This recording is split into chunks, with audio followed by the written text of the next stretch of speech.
President Tamim Iqbal সাহেব কি করছে আমাদের জন্য আমরা একটু দেখার আছে। এই সিরিজটা জিতা উচিত। আমরা বাংলা ওয়াশ করে ছাড়বো ইনশাল্লাহ। আজকের ম্যাচে যদি আমি কাউকে মিস করে থাকি সেটা হচ্ছে আমার বস মাহমুদুল্লাহ রিয়াদ। সুদূর ফিনল্যান্ড থেকে, কিন্তু তারপর আমার সব ফ্যামিলিকে নিয়ে আমরা 22 জন একসাথে আসছি আমরা খেলা দেখার জন্য। বিশ্বসেরা অলরাউন্ডার হচ্ছে সাকিব আল হাসান, উনি বর্তমানে আমাদের দেশে নাই, ওনাকে আনার প্রয়োজন মনে করতেছে। লিটন দাস আজকের ম্যাচ জিতলে সে সবার উপরে টি-20-তে অগ্রগামী হয়ে যাবে। পাটোয়ারি আমরা সবাই আজকে লাস্ট ম্যাচে যেতে আরো ভালো করব। গত ম্যাচের মতো এবারও বলি যে শামীম পাটোয়ারি সেম করবে।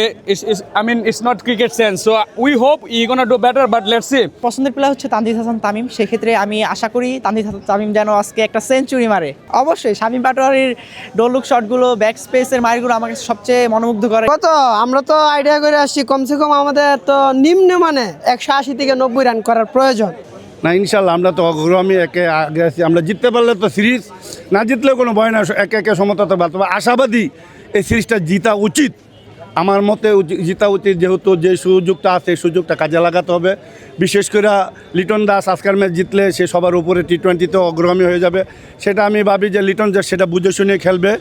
আর বিশেষ করে শামীম পাটোয়ারি, ইমন ওরা ওপেনিংয়ে যদি ভালো হয় ইনশাল্লাহ ভালো কিছু হবে।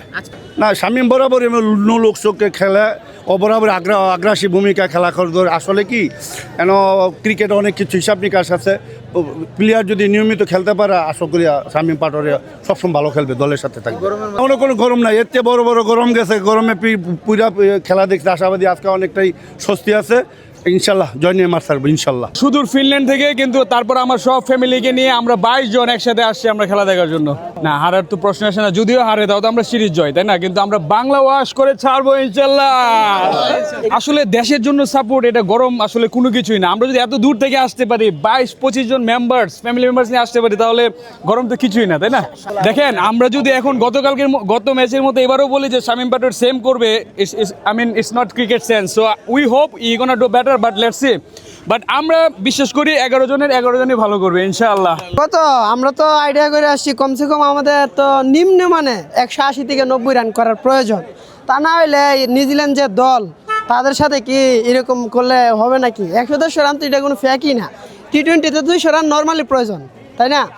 এখন আমরা যাইতেছি খেলা দেখার জন্য। আমাদের প্রেসিডেন্ট তামিম ইকবাল সাহেব কি করছে আমাদের জন্য আমরা একটু দেখার আছে। আজকের ম্যাচে যদি আমি কাউকে মিস করে থাকি সেটা হচ্ছে আমার বস মাহমুদুল্লাহ রিয়াদ।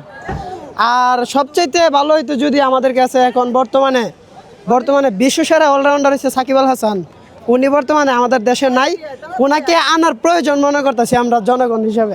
এক্সপেকটেশন আজকে বাংলাদেশ সিরিজটা জিতবে।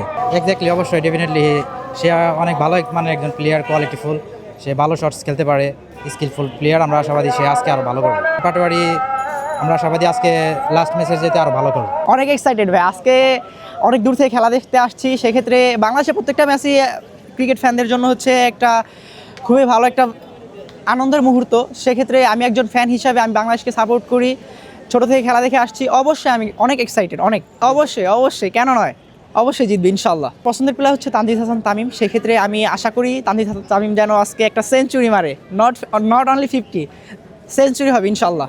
অবশ্যই শামীম পাটোয়ারির ডোলুক শটগুলো, ব্যাক স্পেসের মারগুলো আমাকে সবচেয়ে মনোমুগ্ধ করে শটগুলোর মধ্যে একটি।